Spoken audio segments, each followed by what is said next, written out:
Appreciate it. Thank you. Thank you. Thank you. Wow.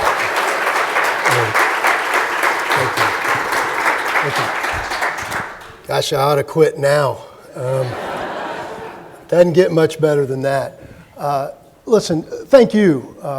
Many of you have thanked me for my service. I really need to thank you for your service because, as was mentioned previously, I'm very familiar with your mission. I'm very familiar with what you do, especially the disaster relief folks in Charleston, South Carolina that have come in a number of times. When I was a young naval officer in 1989, they came in and helped incredibly with Hurricane Hugo.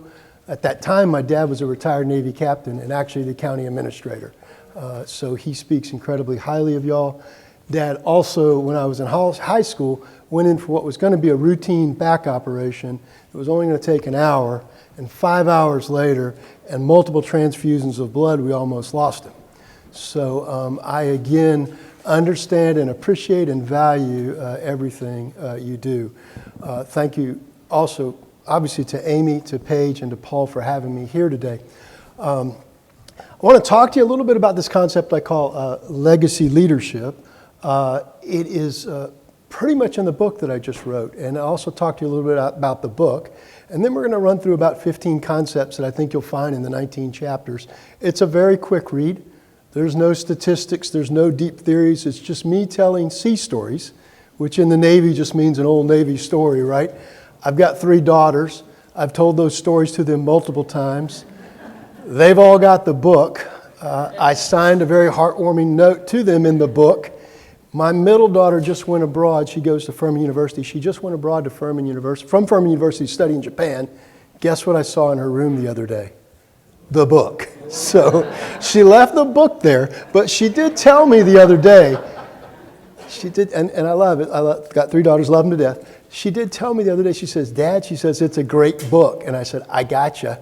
I said, the book is in your room. She goes, no. She says, I got it on Audible and I listened to it, which means I bought it on Audible with your money and I listened to it. But you know how heartwarming that is for me because I narrated the book.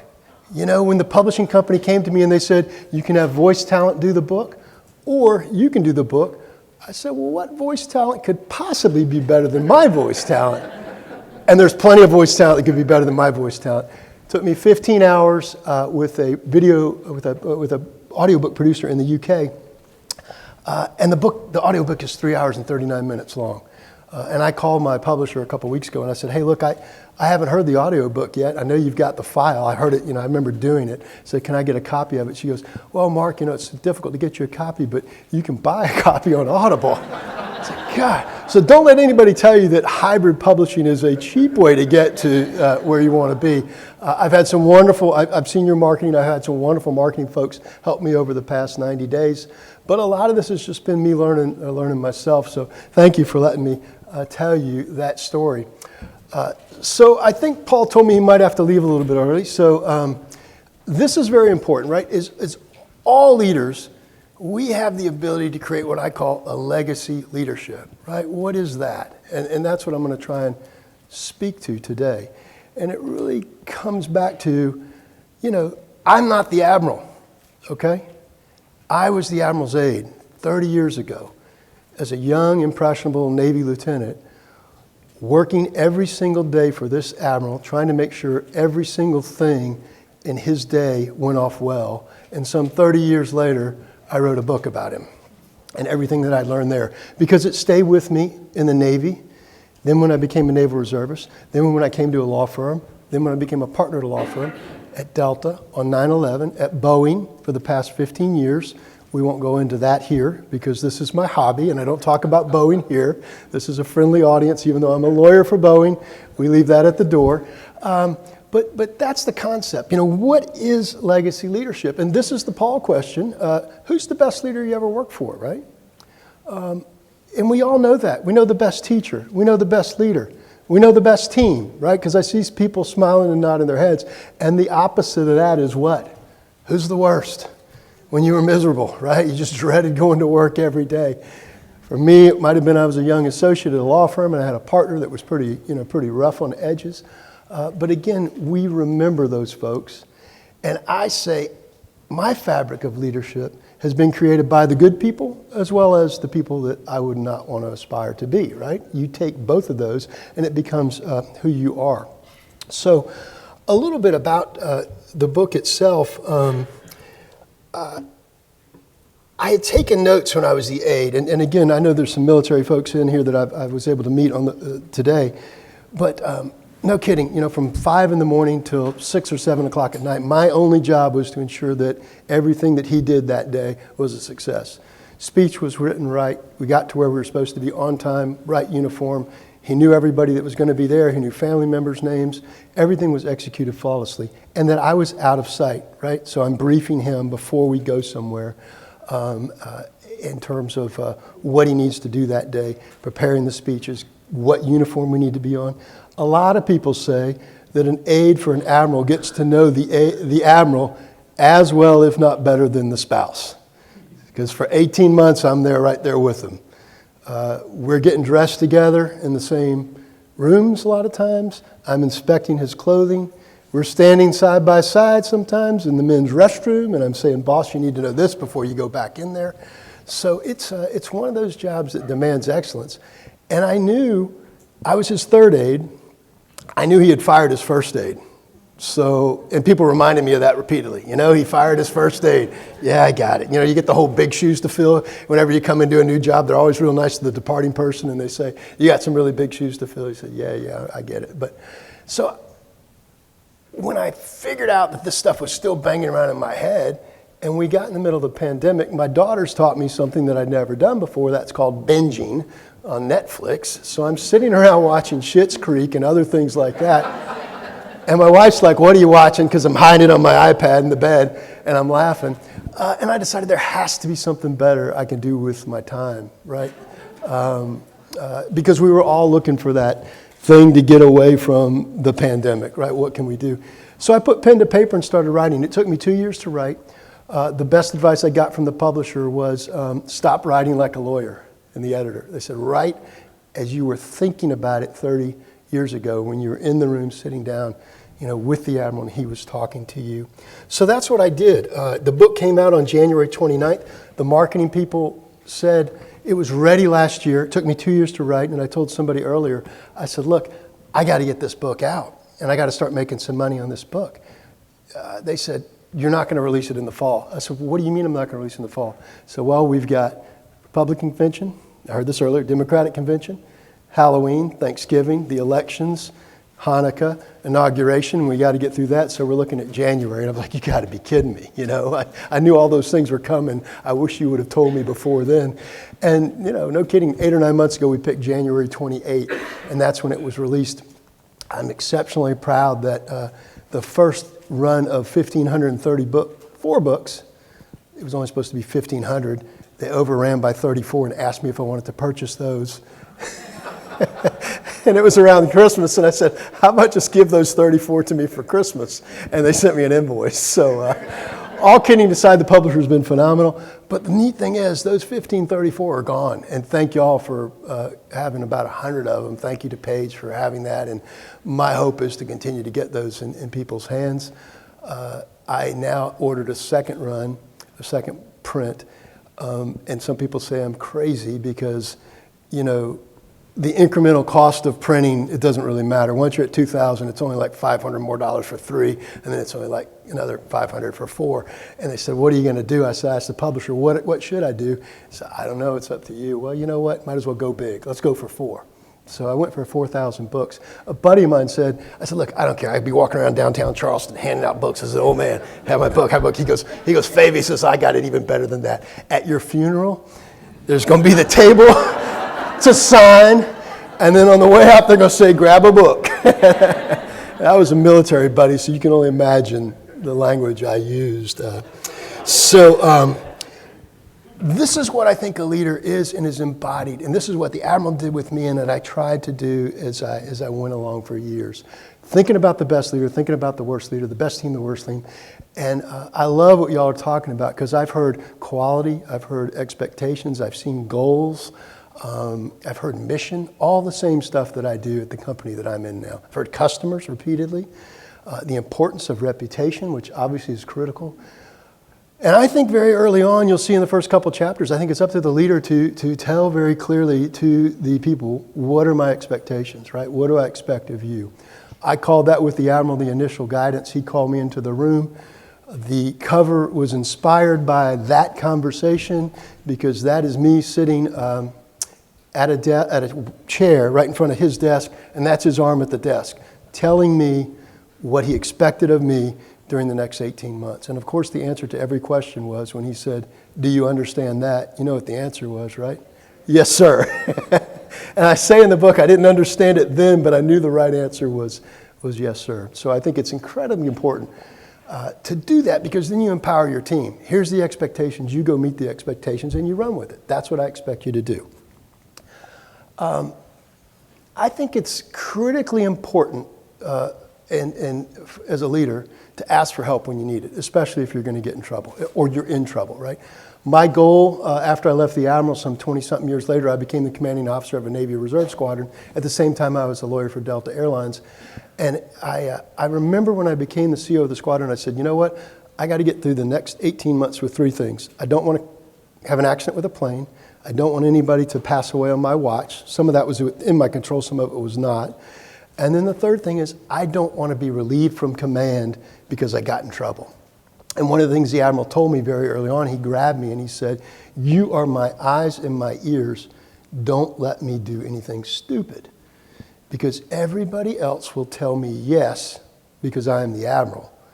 I'm counting on you to tell me the truth. And how neat was that, right? This is an Admiral telling me, a young 20-something kid, that I got to be watching out for him. So I took that away very early on and tried to, as I grew into a leader, to remember that, always ask for help, because there are people that will help you. You know, there are people, and I know it because I can sense it in this room, that will help you. So let's talk about, I was at Delta Airlines on 9/11 as the chief operations attorney. I'd gotten there 41 days prior. Was one of those things that we've all experienced crisis, right? We all know where we were. I knew exactly where I was. And so much of what the boss taught me about not panicking under pressure, right? Because especially in the military, you don't want to be the one that's running around and screaming. And that's really what we tried to do on 9/11, and we did many months thereafter. But where it really hit home to me is, you know, as a reservist, I'm at Delta Monday through Friday as a lawyer, and then I'm flying down to Jacksonville, Florida as a reservist. And we had a couple of crews back then going on a counter-narcotics detachment going down to Central America. Mission there was just to fly around Central America, try and find drug runners. Long days, 2 crews. Before you go, right, you have the pre-detachment brief where you're told this is what you can do in country, this is what you cannot do in country. And I never will forget, I'm sitting at my desk worried to death about the crew that's in country, and I get the phone call, the dreaded phone call, and the phone call was, sir, we've had a Liberty incident. I'm thinking, oh gosh, this is the last thing the commanding officer wants to hear, right? So immediately I thought, okay, who got drunk? Who's in a barroom brawl? You know, who's hurt? Who's in trouble? And I said, what's going on? And they said, we'll just say Smith is his name. Petty Officer Smith was on a zip line. The mechanism in the zip line failed, and he fell into a ravine. It took us 3 hours to get him out. And I said, okay, what now? They said, we don't know if he's going to make it. I was like, oh my gosh. So I'm in Atlanta, and I'm thinking, okay, what am I going to do? I know I got to get there. And then they also said, to y'all's point, we don't know if we have enough blood for him because he was one of the negatives. Y'all could tell me which one it was because it was rare. They said, but we're polling people on the base and even some of the Panamanians to see if we can get blood because he needs blood. So immediately I say, gosh, you know, what in the world do I do, right? Well, I know number one, don't panic under pressure. Went right to my boss at Delta Airlines. I said, look, I got to go to Jacksonville. I got to be there, right? Because I think that's another incredibly important concept. And we've seen that recently now in a lot of these crises. Leaders got to be visible, leaders got to be present, right? You can no longer, especially in the internet age of Twitter, stand behind and say, we don't know, or release a statement. You got to be out there and you got to be present. So I called the executive officer of the squadron, called my command master chief, the senior enlisted person. I said, okay, I'm going to be here in 2 hours, taking the first flight down on Delta. And I need everybody in the office. And that's what we did. And for the next 24 to 48 hours, we figured out how to take care of Petty Officer Smith. First thing I said was, do you have a family? Yes, he does. Wife and 2 kids. I was like, oh, gosh, okay. Let's get her in country. I said, sir, she doesn't have a passport. Oh, gosh, okay. All right. You go figure out how to get a passport. Call the congressman's office, do whatever we need to do. You go figure out who's going to take care of her children. And sir, she doesn't speak Spanish. You go figure out who the squadron who's going to accompany her that has a passport that can speak Spanish. And we're going to convene back in 12 hours. And there comes the teaming that y'all talked about earlier that I saw in the video on your crisis management side. And I slept on the couch in the CO's room, office for about 3 or 4 days while we got her in country. We got her in country by flying her down to Miami the next day. We got her a walk-through passport. I didn't even know it existed. You get into Miami for emergency, you go to the passport office, within 2 hours you have an appointment, you have a passport, and we put her on a plane. And we did that through help with the congressional office. She was able to be there. Thank goodness he did okay. And 2 months later we were talking about getting him out of there and medevacing him back home. But the lesson there really was just the teamwork and the visibility. I say that we all want to be good team members, right? Nobody likes the complainer. I tell my daughters that. I said, okay, you've complained twice, that's enough. Everybody wants to be in a team that they like, and I asked you that question earlier. But I also say that the team members are usually the ones who become, the successful team members and the good team members are the ones who usually become the team leaders, right? Because that's who we're looking for ultimately. They exhibit that level of confidence. And that was the case here. I had a couple young officers that helped me in this, really came through. And it was just a success story for us. Gosh, when you're the aide and you say you're going to have something done on a certain time at a certain day, you got to do it, right? It has to be done. So dependability has always been a mantra of mine as a leader. You got to be dependable. If you say you're going to do something, you got to do it at the time. And if you're not going to get it done, you got to give somebody the heads up about, why it's not going to get done and what are the alternatives. Don't bring me the problem, right? Bring me the solutions. And I think that's another way we empower the team to always be dependable. And I say reliability matters. This is a big one, because everybody says, oh, Mark, you were just a yes man to the Admiral, and I said, no, I wasn't, right? Integrity always trumps loyalty. And that was the same at Delta, it was the same at the law firm, it was the same as the Naval Reserves, and it's the same at my current employer. At the end of the day, as a lawyer, you're just an advisor, right? The only time I can tell somebody they can't do something is if it's illegal. Any other times I'm working in the gray, I'm saying, yes, maybe no, typical lawyer speak, right? We're not going to be very non-committal.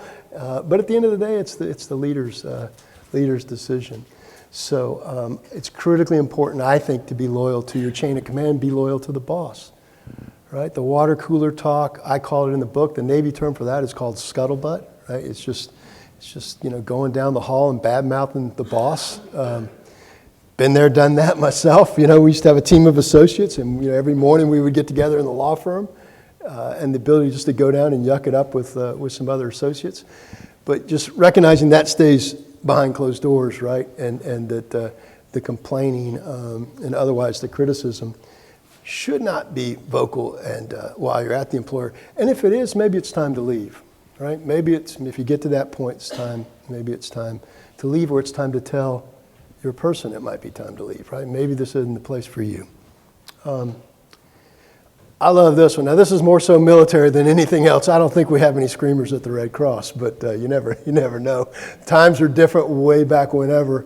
And this kind of is a caveat to the first one that I talked about, maintain your composure. But gosh, you get nowhere by yelling, right? The Admiral, you know what he would say to me when I failed?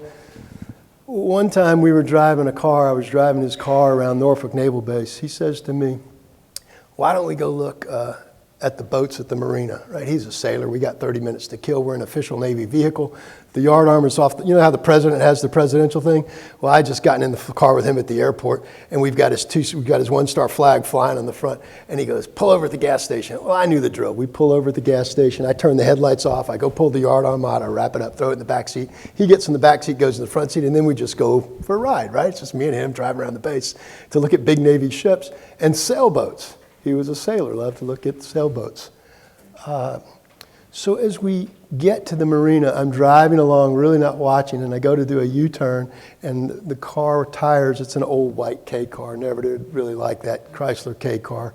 Government bought a bunch of them, I think, because they had to. Anyway, front wheel drive. Yeah, and I'm doing a U-turn, cutting it close to the water, and I go over the boat ramp that goes down into the water, and then as I come off the edge of the boat ramp, the car goes kerclunk. And I heard the tires spin. I'm like, oh, this is not good. And the Admiral didn't cuss. And I say that in the book.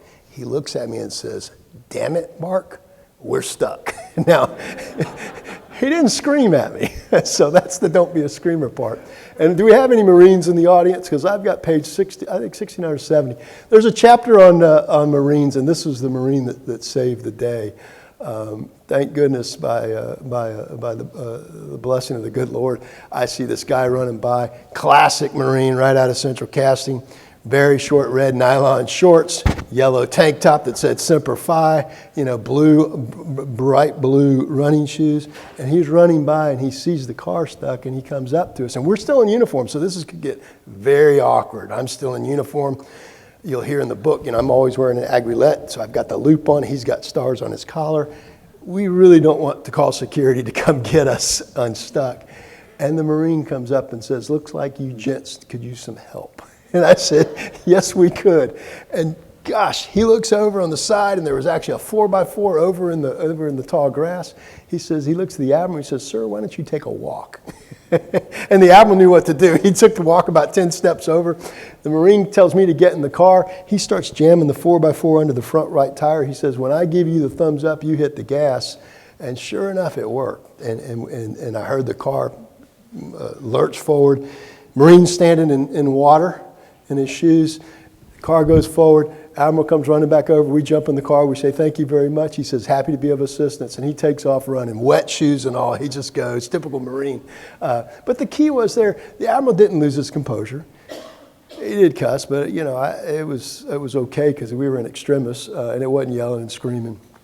And then he looks at me at the end of that day, and I was only about 4 months into the job, and he says, you know what, Loop? He called me Loop, just like I call my girls, a name when I want to give them some guidance. He says, you know what, Loop? He goes, it's better to be lucky than good today, and you were lucky today. And he says, I'm not going to fire you. I said, oh, thank you, boss. Thank you so much. So I just think temperament is a key for leadership, and it's incredibly important not to lose your cool or to start yelling and screaming. Back to the who wants to be delivered a problem, right? When you get something that's a roadblock or a stopper, it's easy to say, can't do this, not going to be able to fulfill the mission. And I think about you and your blood drives when something goes wrong. I think about the crisis situations. How do we get from point A to point B to make something happen? And the boss never wants to hear, we can't do it, or there's a point of failure.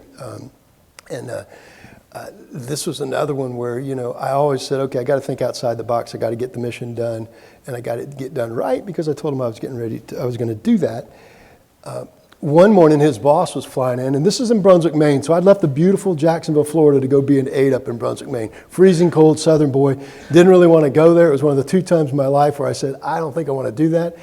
And 30 days later, I was there. The other time was when I said, I really don't think I want to go to Delta and leave Charleston. And 30 days later, I was there. But I'm up there in Brunswick, Maine. The Admiral's boss is flying in. Now, he's a 3-star, so the Admiral's all over me. You make sure we do this, make sure we raise the 3-star flag, make sure this is on time, blah, blah, blah. I said, yes, sir. He says, and you got the 3-star flag for the car? I said, yes, sir. So I pre-flighted everything the night before. The way the flag mechanism works is it's just a metal pole, right? And you've got a yard arm standing off the front of the car, front right bumper, and it's hollow. And you just slide the pole down in there, and you screw a little screw, and then the flag waves. And, protocol is important in the Navy, right? So you got to have when the Admiral's in the car, you got to have the 3 stars on there. So it's about 5 in the morning the next morning when his boss is flying in at like 0700. I get up. It had rained and sleeted all night long. I go turn on the K car, get the heat going. The windshields are covered with ice. So I'm cracking the ice off because we didn't have a garage back then. And I say, okay, let me go put the yard arm in. So I go up to the front and I go to put the yard arm in. Nothing. It just boom, boom. And I'm thinking, oh my gosh. What in the world had happened? Well, what had happened was I hadn't taken the screw out the night before to let the water drain, so it had filled up with water and froze solid that night. So I look at my watch and I got like 20 minutes before the big guy's landing and about 10 minutes before I got to go get my boss. And this is where the creativity comes in. I carried around phone numbers of everybody on the base that was important. I talk in the book about sometimes you have to use the stars, right? Sometimes you got to leverage your boss's name, but if you do so, do it diplomatically and don't overdo it. I called a young sailor. I said, at Public Works, they were the people that took care of all the facilities. Called the hotline. He usually responded to plumbing failures and heat failures. And I said, do you have a blowtorch? And he said, yes, sir, I do. I said, I need you to meet me in 5 minutes outside with a blowtorch. And I'll be there in 5 minutes. And sure enough, I felt terrible. I pull up, and there's this young sailor standing there with a blowtorch. But the good news is, I said, I need you to move that blowtorch up and down this yard arm without messing up the chrome. And sure enough, he started doing it, and that started bubbling. The water came out. I jammed the flagpole in there and took off. I thanked him, wrote him a very nice thank you note afterwards, had the Admiral sign it, tell him it was something to the effect of, thank you for helping us start a tremendous visit with my boss and your excellence or whatever. And I told the Admiral why, and he just chuckled. He said, good. Because the easy thing to do would be what? I couldn't get it, boss. It was frozen, right? It just wasn't going to work. So I say a leader should be creative, and you also like your followers to be creative. No one wants to hear, I'm sorry, I've got a roadblock, I can't get it done. And if it is, then bring me the solution, right? Bring me 2 or 3 solutions, and of those 2 or 3 solutions, give me a recommendation. Because 9 times out of 10, I'm going to say, that sounds good, let's go with that. This is the hard part, right, as leaders. And it was difficult as a commanding officer of squadron, it's difficult as a senior lawyer where I am now, to actually look somebody in the eye and say, you're not cutting the mustard, right? I expected this from you, and you're not getting there. But I think it's critically important to give people feedback, to give them that honest feedback so they can course correct. I did that once to a young lieutenant commander. He was a department head in the squadron in the Navy. He looked at me, and he's in tears in my office. It's me and him. I ranked him 5 of 5. In the Navy, you have to rank everybody 1 through whatever, 1 through X. And you also have to say whether they're promotable or not. I ranked him 5 of 5. I told him multiple times, you're being out-hustled. I can't. And he looks at me and he says, sir, you just ruined my career. And I said, no, I haven't. I said, I've done everything I can to get you where you need to be. And I got to hold you accountable. And then he says to me, what am I going to tell my wife? How do you answer that? I mean, I knew what I wanted to say, but I didn't say it. Right? I tried to be diplomatic and kind about it. I said, you tell her there's an option for you to recover, and you can do that, but you're going to have to be away from home, and you're going to have to work a little bit harder because you're being out-hustled. I left the squadron, and about 2 years later, he was passed over for commander once, and on his second look, he got it. And he told me later, but for that conversation, I might not have ever gotten it. So I think it's important for us to do that. Those are terrible conversations. They're very difficult, and we try to avoid them, but I think they're very important. No matter how good or bad the day went with the Admiral, he always said thank you at the end of the day. So on our best days, he said thank you. On our worst days, he said thank you. And I tell people all the time, and I heard y'all talk about the wonderful panel that Ross led on culture. How important is that, right? To have a culture of gratitude, of empathy and sympathy. It's okay when somebody's got something on to express some empathy, to express some sympathy, which this group is very good at. I have some problems sometimes with that with my clientele who are a bunch of engineers. And they say, well, I can't really talk to somebody else about their personal problems. I said, well, maybe you can't, but if you know they've got something going on in their lives, it's okay to ask them, hey, how are you doing? And when they look at you and say, fine, are they okay? No, they're not okay. I loved it when somebody said fine to me in a deposition, because I could just say, well, let's unpack that a little bit, because if someone says fine, they're never fine. I mean, that's just going to lead to more and more questions. But I think you ought to do that in a caring way to your employees. And we'd put in a 12 or 15-hour day, and the boss would look at me, he'd slap me on the back, and he'd say, all right, son, he said, he says, we work half days today, so take the rest of the day off. Well, half day was 12 or 15-hour day. It wasn't our normal half day. And I did, but just the fact that he said thank you made me go home and say, you know what, I'm going to come back and do it again and do another good job for this guy. When I knew I was going to go to law school, so I was about 18 months into the job, I was pondering going to law school. I'd been the legal officer in a squadron. A lawyer, you'll see in the book, had talked me to come up to be the Admiral's aide. He actually gave me a blurb in the book. His name is Hank Moliningo. And I was like, maybe I'll go to law school because, I was tracking Soviet submarines in the Cold War. That was a lot of fun. That was coming to an end. And I said, okay, I'm either going to go path A, go to law school, or the Navy wanted to send me, a young P3, which is an anti-submarine warfare plane navigator and weapons officer, out to be the assistant navigator on a brand new aircraft carrier. Incredible plum set of orders, probably the best set of orders I could get for a aviator to go on an aircraft carrier and be the assistant navigator. And the Admiral comes by one day and gets a phone call. He gets a phone call from a big boss in the Pentagon. He comes out and he says, get me my wife on the phone. And I said, yes, sir. So I got call her Janie in the book on the phone, and I said, hey, Admiral, you got a second? Because we didn't know where she was. We thought she was traveling. I said, I want to speak to you real quick, ma'am. He says, yes, sir. She says, yes, sir. Yeah, okay, put him on. It was odd because usually he'd call her directly, but he just couldn't track her down. I said, I got it. And then he hung up the phone and he comes out to me and he says, I just got orders to Norfolk, Virginia. I'm going to promote. I'm going to need another star, and I want you to come with me. And I'm thinking, oh my gosh. About that time, I'd already taken the LSAT. I was thinking about law school, but I thought I had another 8 to 10 weeks to worry about it. And I said to him, he looks at me. Of course, he probably saw the blood, Dr. drain from my face. I was sitting down, and there was a bit of shock because now comes the moment of truth. Back in those days, when the prima donna aide told the Admiral he or she wanted to get out of the Navy, that's what they said back then, even though I wanted to go into the reserves, they usually got relieved, right? You were no longer the aide because it was a poor reflection. Again, I heard this earlier on retention, right? If the biggest admiral in the Navy, the P3 Navy, can't even keep his aide in the Navy, what should we think of him or her? So it was very, very difficult. I went home, I called my dad. I said, I don't know what I'm going to do. Dad had been a Navy captain. And here's where the wisdom of your parents come through, right? It's almost as good as the wisdom of your spouse, who will tell you the truth. Dad says, son, you've been a great aide. You've been a great naval officer. But if law school is where you want to go, and that's where your heart's calling you, go. And they will replace you the next day with someone just as good as you. So, oh, okay, right? I mean, I'm all worried about loyalty and giving up, and Dad's just like, hey, son, it ain't that big of a deal because, they'll tell you they love you, but the truth of the matter is you'll get somebody else in there that'll do a great job. So that's what I did, and I was looking for my book. I love to just read you what his reaction was. It's in the last chapter, but I think this is what a true leader should do or does do. And this is chapter 19, always take care of your people. So I'd sweated on it. I was dying. He comes around the next morning. He taps me on the desk at 0700, said, say, so what's it going to be?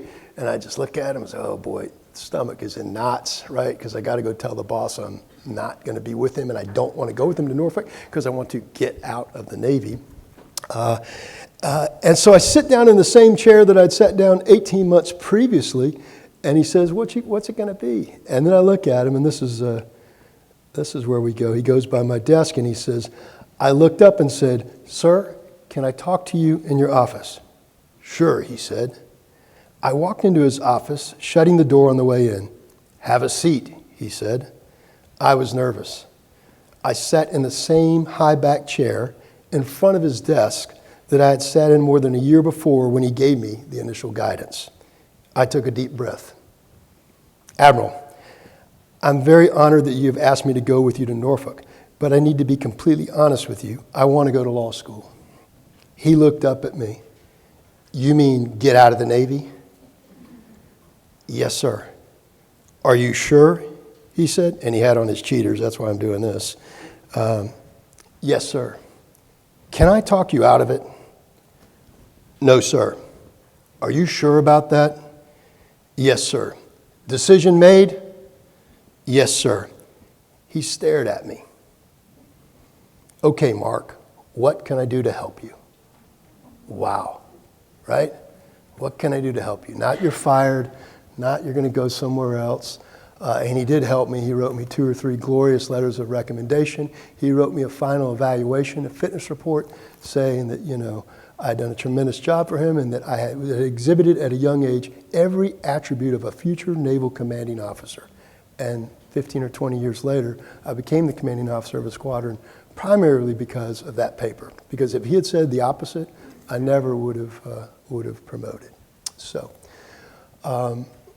thank you. It's in the book, and I will close by just showing you those attributes.